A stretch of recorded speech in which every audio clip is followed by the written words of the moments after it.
Libardo, gracias por estar conversando con nosotros, sobre todo hoy día, que están pasando demasiadas cosas, por un lado, y por otro lado se van a definir muchas cosas. Quería partir con Chile y después nos vamos al extranjero, ¿te parece? Porque ahí también hay mucho tema.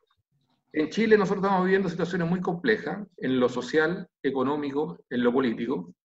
Yo tengo una impresión con respecto al Estado en este minuto y con respecto al presidente Piñera, de que él ha abandonado un poco los deberes en términos de no hacer lo que lo mandata la Constitución. ¿Y qué es eso? Proteger los bienes públicos, privados y a las personas, sobre todo después del 18 de octubre. Y da la impresión que él, de una u otra forma, se está protegiendo. Y creo que podemos caer en un estado fallido, con instituciones totalmente degradadas. ¿Cuál es tu visión con respecto al Chile de hoy? Bueno, Roberto, primero que todo agradecerte la invitación. Gracias, Giorgio, por esta conversación. Yo creo que Chile está viviendo una fuerte tensión, qué duda cabe de ello, una doble tensión que era impensada, no fue estimada, no fue calculada, por la magnitud de los dos eventos. El estallido social del 18 de octubre ya en sí mismo significó un cuadro distinto que da paso a lo que yo he llamado el fin de un ciclo político. El 18 de octubre parte el fin de un ciclo político que tiene muchas cosas entre medio. Una de ellas, la más significativa, yo diría que con la votación del 10%, de que las personas podemos retirar el 10% de las AFP, hizo que las votaciones que antes eran impensadas, hoy son pensadas y ocurren. Y eso entonces te grafica que estamos al final de un ciclo político. Yo creo que en un momento el gobierno quedó desbordado por la protesta. Y ha quedado más desbordado es porque aún pasado el tiempo que ha ocurrido, no le ha dado una respuesta satisfactoria a los 4 ejes que se plantearon ese 18 de octubre, que son, no tiene Chile un sistema de protección social adecuado, no tiene un sistema de salud adecuado, no tiene un sistema de educación adecuado y el abuso se ha institucionalizado. Como eso no se resuelve, viene y se engancha con el otro cuadro dramático que es la pandemia. Creo, Roberto, que no alcanzamos, no vamos a llegar a una degradación tanto como Estado fallido, no. Lo que estamos viendo es una tensión, el Estado está en una tensión. Y esa tensión es por fin de un ciclo político, es decir, cuando pasa una cosa de esta magnitud, y Chile, fíjate, Roberto, que Chile es el último país que llega en América Latina a esa transformación. Esto parte de la década de los años 90, particularmente en 1990, cuando en Perú Alberto Fujimori gana la elección, le gana a Mario Vargas Llosa. Ahí surge un movimiento que son la irrupción rápidamente de fuerzas políticas no convencionales. Cambio 90, que es el movimiento de Fujimori, derrota a Vargas Llosa y de ahí sale un eco que se lleva al PRI en México, se lleva el bipartidismo clásico en Argentina, se lleva el bipartidismo en Colombia, se lleva a los colorados en Paraguay, se lleva a los adecos y copellanos en Venezuela, causa una conmoción en Brasil, causa la situación en Ecuador, Bolivia y América Latina da paso a que movimientos saquen del poder a los partidos políticos tradicionales, salvo Chile. Salvo Chile. ¿Y por qué Chile? Bueno, porque Chile estaba recién insertándose a un proceso de paso de dictadura, gobierno militar, a un modelo democrático. Esa transición, cuando uno habla de transiciones en ciencia política, habla de 3 transiciones. La transición del poder, la transición democrática y la cultural. Chile hizo la del poder sin problema, hizo la democrática sin problema, pasó de coalición a coalición, a otra coalición sin problema, y estamos en una transición cultural que nos enmarca esto. Yo quisiera responder a tu pregunta. Vamos a vivir una dificultad enorme. La piel, que es la Constitución, ya ha sido interpelada. Vamos a concurrir a un plebiscito el 25 de octubre, pero no se daría no se configura un Estado fallido. No se configura eso, no está configurado. Tensionado sí, políticamente tensionado sí, que no ha habido respuesta sí, que se han hecho intentos de acuerdos políticos sí, que no han conducido a nada también, o que se incumplen. Y fíjate que yo en su momento grabé un programa de televisión, o estuve en un programa de televisión el día 20 de octubre o 21, y ahí planteé que si el punto era una situación de cambio constitucional, eso lo tendría que liderar el presidente. Y lo terminó liderando el entonces ministro del Interior, Gonzalo Blume.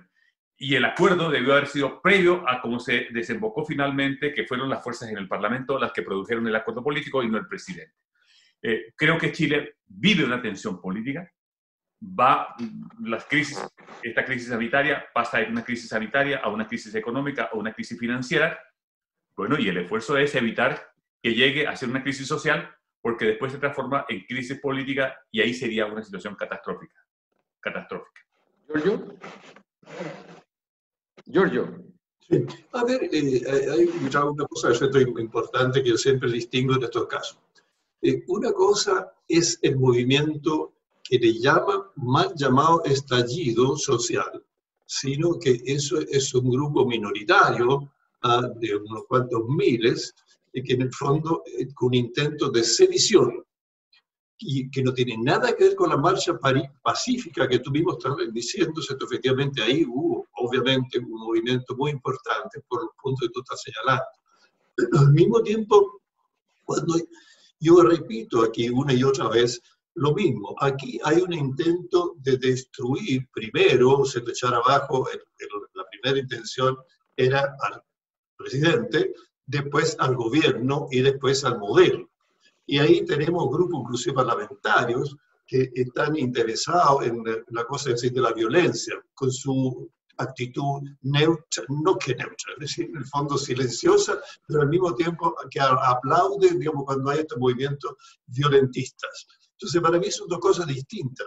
Y entonces lo que me preocupa es lo siguiente, yo veo que hay un movimiento, que lo mencioné en otra oportunidad, cuyos fundamentos teóricos vienen de la Escuela de Frankfurt, y que después se ha ido plasmando aquí ya en Latinoamérica, con los encuentros del Partido Comunista, etc. Y entonces es un grupo pequeño, pero muy claro en tratar pues, de entorpecer la democracia y de alguna manera infiltrar las instituciones dentro de su posibilidad, que es lo que plantea, digamos, el marxismo ortodoxo. Entonces, aquí hay dos aspectos que a mí me preocupan bastante. Uno, hay un movimiento muy pequeño de gente muy organizada que quiere destruir la democracia porque le interesa en el fondo un gobierno totalitario. Eso lo hemos visto en Venezuela. Entonces ahí lo que yo veo que Venezuela, en un momento determinado, teniendo, fíjate, inclusive en su poder la empresa que era la empresa del petróleo, eso como en otras empresas estatales de tipo, digamos, marxista, y al final van al deterioro, y hoy día una cosa curiosa, tienen que importar petróleo, es una cosa que a mí me llama mucho la atención. Es como si nosotros tuviéramos que importar el día de mañana cobre, tuviéramos que importar cobre, ¿qué pasó?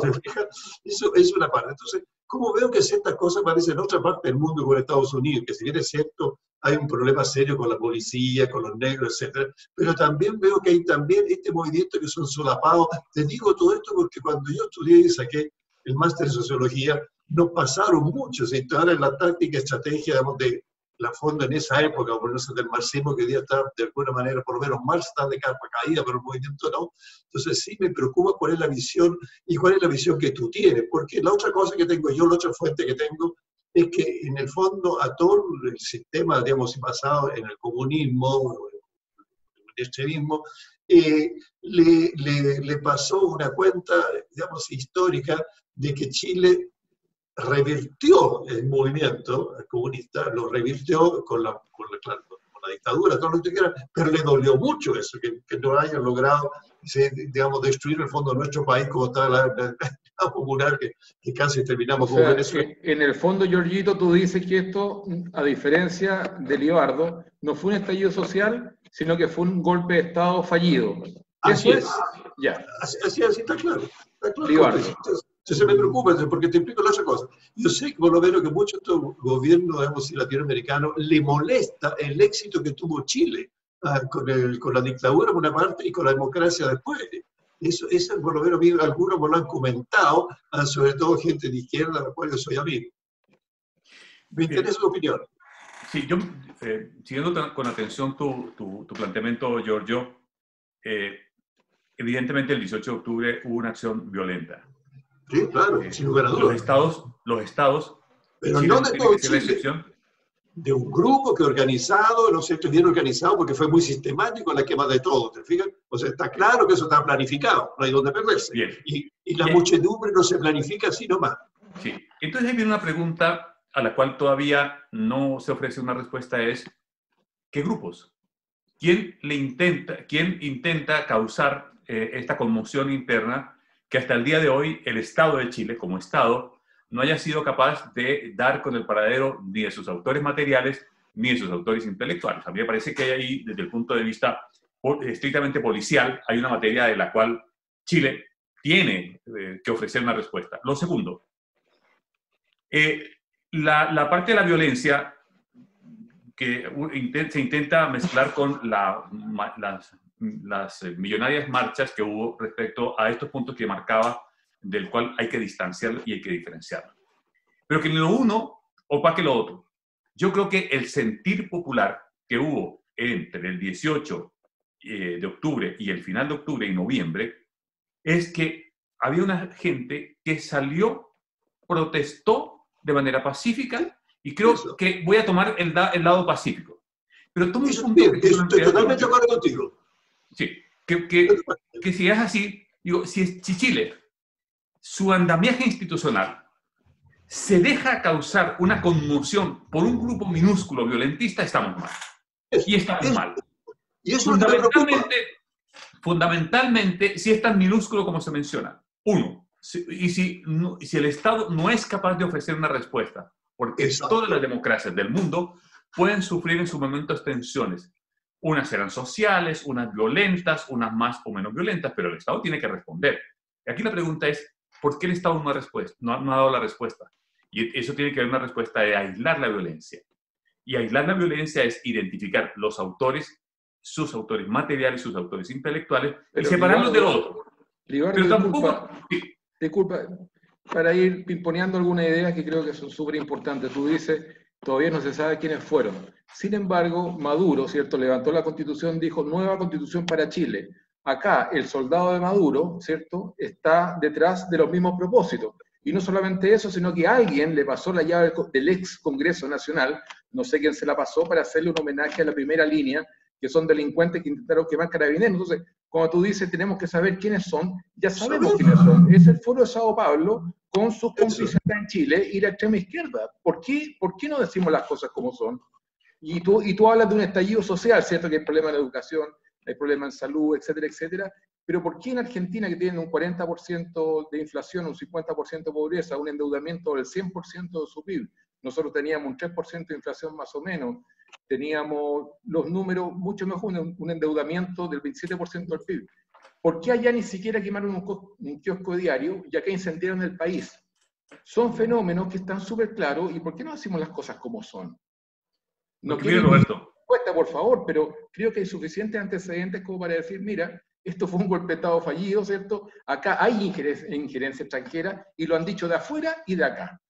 Por favor, Libardo. Cuando ocurre el estallido social, aquí inmediatamente comenzaron a decirse, bien, tratemos de identificar quién está detrás de esto. Recientemente, el día de ayer, salió un exguerrillero salvadoreño mencionando que él, en un documento, mencionaba de una injerencia extranjera. Yo tengo una duda, Roberto, que tiene que ver con que Chile, que tiene un marco normativo, que lo ha construido durante los últimos tiempos, que el propio Chile, sus instituciones no hayan ofrecido una respuesta consistente en decir qué fue el hecho violento del 18 de octubre. Porque podemos plantear distintas hipótesis. Yo constato que es un hecho violento, organizado, que estuvo sincronizado. Me llama la atención la forma en que se atentó contra el corazón del transporte público en Santiago. No cabe duda que eso es así. Pero mi pregunta es, ¿por qué aún el Estado no ofrece una respuesta? ¿Qué fue lo que ocurrió ahí? ¿Qué fue lo que ocurrió? Y lo tiene que ofrecer. Y lo tiene que ofrecer porque Chile está esperando que nos digan qué fue realmente lo que ahí ocurrió. ¿Qué fue? ¿Un levantamiento popular? ¿Una insurrección popular? ¿Un acto de subversión masiva? Algo tiene que de eso ocurrir. En tanto no haya una respuesta de eso, vamos a quedar alimentándonos con situaciones que efectivamente están dándole vuelta. Y tú planteas un punto de por qué Argentina no, o por qué países como Colombia se dieron protestas de esta naturaleza, unos sí y unos no. Pero yo no creo, déjame decir, que que el Estado de Chile no se haya sabido defender, y esto habla de un problema de Chile. Creo que Chile tenía instituciones en su momento del 18 de octubre lo suficientemente fuertes como para que no le voten al Estado, como para que eso no ocurriese. La pregunta es, yo la hago al Estado, ¿por qué permitieron que eso ocurriese? ¿Cuáles fueron las fallas del Estado de Chile para que ocurriese lo que le ocurrió?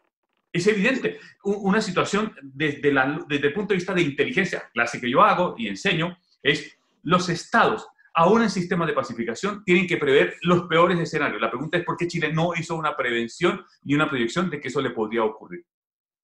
Pasa el tiempo y pasa el estallido social, ¿y qué tenemos? Una amenaza latente de que pueda ocurrir un segundo estallido. Entonces, ¿no quedó completa la tarea de la primera vez o falta por completar? Porque ahora nos están diciendo, sociólogos, expertos, políticos, dicen, no, viene un estallido 2.0. Y la pregunta que yo me haría es, ¿un estallido 2.0 por qué? Que lo que se planteó el 18 de octubre no se ha resuelto o está por resolverse. Y fíjate tú que hoy, en este estado de conmoción que tiene Chile, que tiene una situación en donde ha tenido que recurrir a planes fiscales para intentar inyectarle a una economía que está muy afectada por la pandemia, y es ahí el momento y la gran puerta que se le abrió al gobierno de Chile para precisamente ir y sofocar desde el punto de vista de la asistencia social, del plan social, hacer una estructura para llegarle a esos sectores marginados y desbaratar cualquier intento de dar apertura a un proceso de una conmoción 2.0, como se ha dicho. Claro, perdona Roberto, pero ahí hay algo importante que tú lo dices y yo lo suscribo. El Estado, por alguna razón, no pudo detener esto que son, yo insisto, es un grupo, no es toda la población chilena, ni mucho menos. Cuando yo hago encuestas por mi cuenta a la gente, voy a distintos lugares, a estas poblaciones, ellos están por la paz, por la tranquilidad y por la protesta pacífica. Pero estos grupos no, estos grupos lo único que quieren justamente destruir, como me dijeron ellos mismos, que me llegaron un WhatsApp a mí diciendo que la revolución ya llegó para quedarse, y entonces ellos quieren justamente destruir el modelo y por el modelo propio. Entonces la pregunta que yo me hice, igual que tú, ¿qué pasa con este gobierno o cualquiera que sea en ese minuto que no pudo manejar la situación que tuvo por meses? No sé, no fue 2 o 3 días, por meses.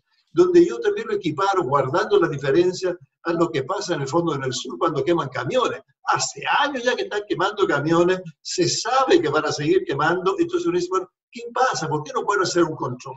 Y lo que más me dolió, porque yo hice muchos años como docente en el Instituto Superior de Carabineros, la academia, que hayan quemado nada menos que lo que es una iglesia más que centenaria, y que yo mismo fui parte de que la defendiéramos hace muchos años atrás cuando la querían, digamos, cambiar por otra construcción moderna. Y entonces uno dice, por Dios, el atrevimiento que tienen estos grupos, y que no han podido eventualmente, como tú dices, controlarlo. Entonces yo no sé qué sugerencia, una vez en una entrevista que tuvimos aquí, con un famoso senador que fue también ministro, le preguntamos qué haría usted frente a esto. Y se cayó, digamos, se cambió de tema. O sea, tampoco critica, pero no ofrece, digamos, alguna alternativa. Yo sé que Carabineros, cuando le hago clase y todos están bastante amarrados y con mucho sentimiento encontrado, sobre todo cuando le quemaron la iglesia, fue un dolor horroroso. O sea, cuando se van justo al corazón, que sabe que le va a poner. Es cierto que han cometido errores con los balines y todo lo demás, pero yo me dice que se sienten muy amarrados. Y por otra parte, el otro punto, y con eso termino, que tú planteas muy sinceramente, es la cosa de inteligencia. ¿Cómo no pueden prevenir estas cosas de mano, pero además cómo cortarlo? Yo creo que muchas veces uno tiene que hacerlo con una cierta fuerza, si no, no sacamos nada, porque no son personas sujetos de diálogo. Pues la mayoría de ellos, donde hay lumpen, de todos lados, de ese grupo en particular, no del chileno en general, no. Y eso está bien, que proteste, qué sé yo, y que sigamos protestando, pero son contas pacíficas. Y ellos no están dispuestos, pues, inclusive hasta a disparar, pues han disparado armas durante estas manifestaciones y unos pacíficos dicen, no, nosotros no tenemos nada que ver. Ay, eso, por favor, no nos confunda. Ahí termine, perdona. Richard, me interesa tu opinión. Mira, tú un tema que a mí me gustaría que lo desagregáramos con Roberto, y es el modelo. Lo he planteado 3 veces pero ¿cuál es el modelo de Chile? Uno dice, bueno, un modelo que ha provocado y ha permitido a muchas personas, a millones de personas acceder a bienes, correcto, esa apreciación es correcta, ha permitido a gente educarse, esa apreciación es correcta.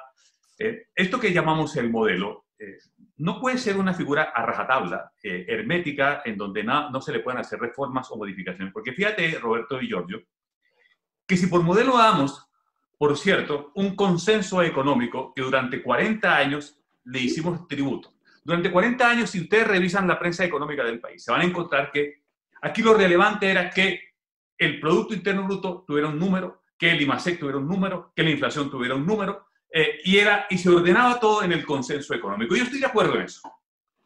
El desacuerdo que tengo es que durante 40 años ignoramos el consenso social, que no es disasociado, no se puede disasociar del consenso económico. Entonces, este modelo le faltó meter el consenso social con la misma fuerza que instaló el consenso económico. Quiero decir que si la política en general y los actores políticos y los que han gobernado Chile desde el retorno de la democracia, se hubiesen ocupado del consenso social con más fuerza, no habría razón para lo que pasó el 18 de octubre. No habría razón ni fundamento. Y creo que lo que nos hace falta como sociedad a este modelo era haberle hecho los ajustes. Y fíjate que la primera persona que en Chile habló de hacerle un ajuste al modelo fue Adolfo Saldívar, como presidente de la democracia cristiana entonces. Yo recuerdo haberlo entrevistado muchísimas veces en radio y en televisión, y él fue el primero que habló de corregir el modelo. Fue la frase exacta que utilizó Adolfo. Sí, sí. Lo echaron de la democracia cristiana a patadas por proponer la corrección del modelo. Y él hablaba en esa época de lo encalillado que estaba la clase media, planteó el tema de la clase media, y recuerdo con muchas actitudes. Entonces, a mí me parece que una de las tareas pendientes que le faltó a la defensa del modelo fue que defendió solamente lo económico, lo economicista, y le faltó lo social. Que conversan entre sí. Además, no tienen por qué no conversar, Roberto, si estas cosas son compatibles, y no significa cambiar las estructuras económicas del país. Que efectivamente en Chile hay personas que quieren cambiar la estructura económica, por cierto que las hay. Bueno, pero ¿qué fue lo que le faltó a esto que nosotros llamamos el modelo? Sentido social. Y el sentido social era, eso sí, desde los 90 comenzamos a ver una demanda creciente de salud. No se resolvió en su momento oportunamente. Una demanda creciente en educación. Se privatizó la educación, se le dio más oportunidades a la gente de llegar, pero el costo de acceso a la educación con el CAE fue muy alto. Es muy alto la fórmula que se utilizó para permitir que las personas fueran a la universidad. Pero lo que quedaba por resolver es que el sistema de protección social, que lo hemos debido de vigorizar, y fíjate tú que lo del 10% de las AFP habla de eso, ¿no? De que la gente toma ese dinero, algo intenta hacer, no resuelve el sistema de protección social. Entonces yo creo, primero, que el modelo sí era perfectible, que el modelo sí se le había que Estoy de acuerdo contigo, Libardo. El modelo, y como todas las cosas en la vida, siempre son perfectibles. Claro. Pero tú las cosas las perfeccionas con dinero, y el único modelo que te genera dinero de verdad, ¿cierto?, es el modelo neoliberal. El capitalismo, a ultranza no. Efectivamente hubo y sigue habiendo abusos.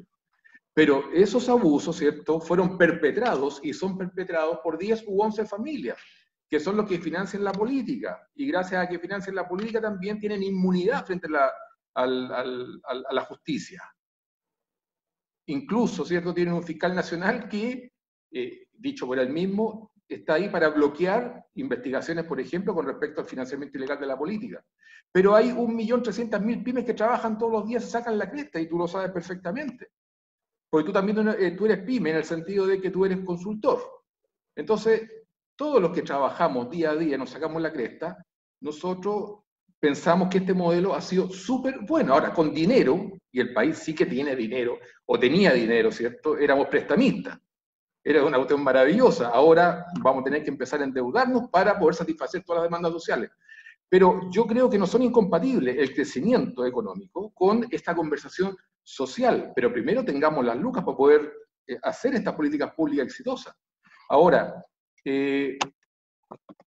dado ese escenario, y aquí yo voy a colegir algunas cosas, ¿cierto?, según lo que tú acabas de decir, que me preocupan. Yo estoy claramente, y hablo por mí, no por Giorgio, por el rechazo ahora en el próximo plebiscito, porque hay temas que son mucho más importantes. Por ejemplo, yo no le he escuchado a los políticos poner como prioridad, por ejemplo, hacer tranques. Tú sabes que hay cientos de miles de personas que han emigrado del campo a la ciudad porque ya no pueden vivir en el campo y no tienen agua. Esos son los temas importantes. Eso se hace con plata. Pero ellos dicen que es más importante que hacer tranques u otro tipo de cosas en infraestructura para mejorar la calidad de la vida de la gente es una nueva constitución. Yo me niego absolutamente a pensar que eso es así. ¿Tú crees que, dado el escenario hoy día, es importante una nueva constitución? Pero de verdad, no lo políticamente correcto. No, yo lo que creo, y lo he dicho varias veces, es que la constitución, ¿qué es? La piel de una sociedad, decía Ortega y Gasset. Voy a ir por esa definición. Parece ser que a unos actores esa piel le queda estrecha y a otros pareciera ser que le queda ancha. Y ahí surgió el mecanismo, cuando hubo la propuesta en el gobierno Bachelet II de una asamblea constituyente.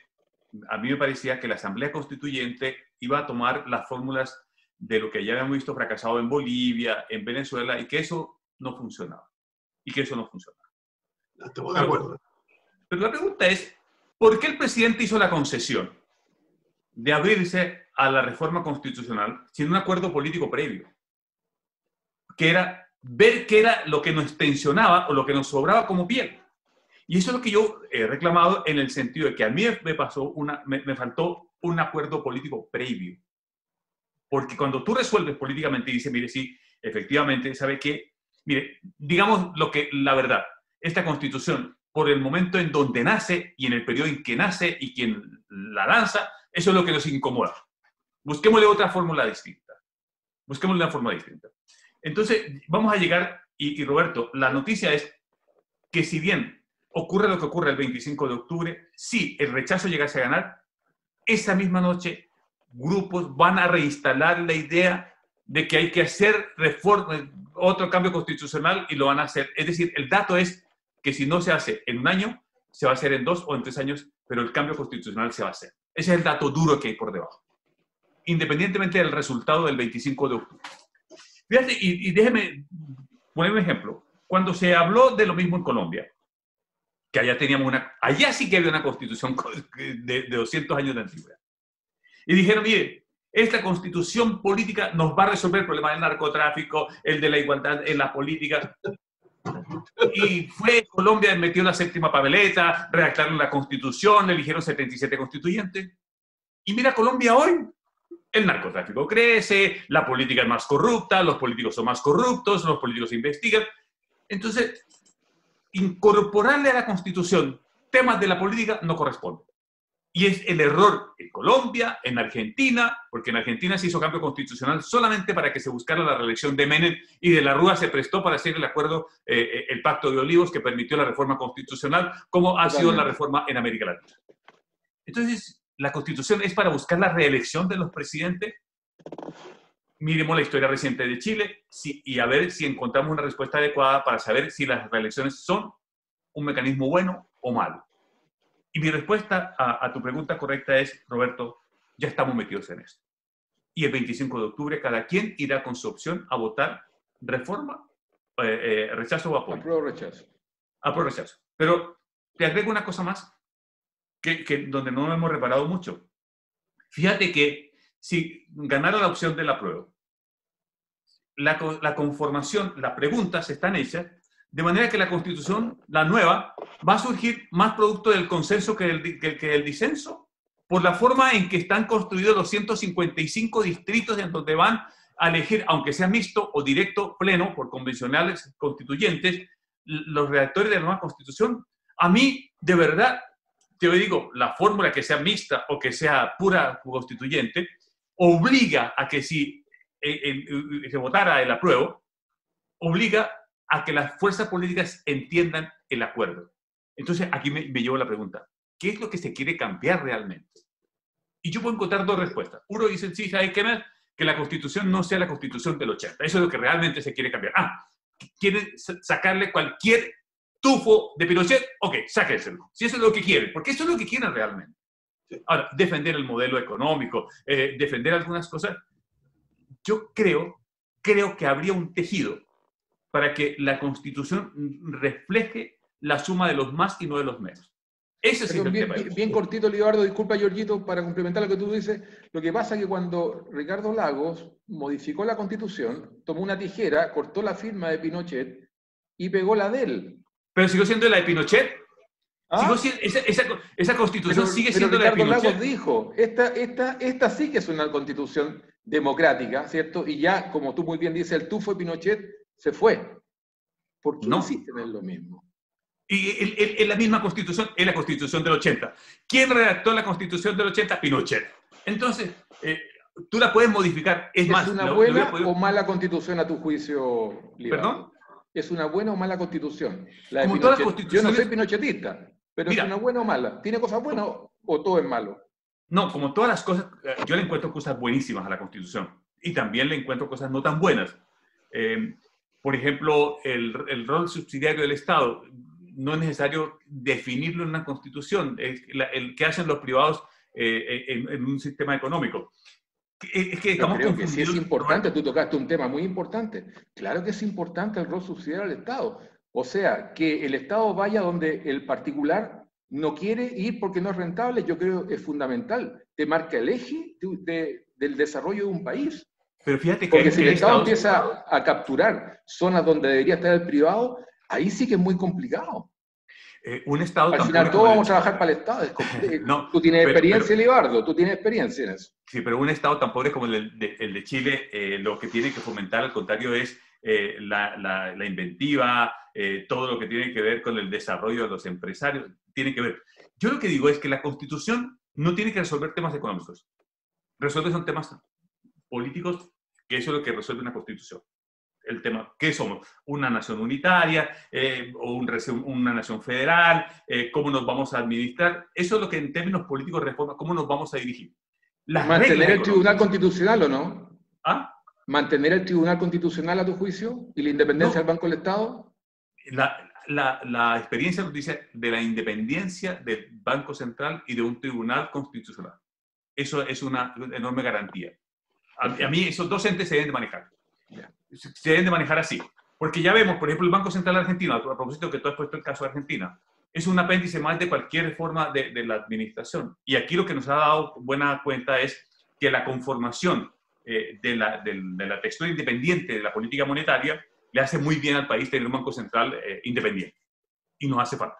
Y lo mismo me imagino el Tribunal Constitucional, que califique las normativas que sean dentro del rigor constitucional, no tienen por qué ser más allá de esto. Señor, este proyecto de ley se enmarca dentro de la categoría constitucional de Chile, no violenta ninguna norma, no la violenta. Se aprueba.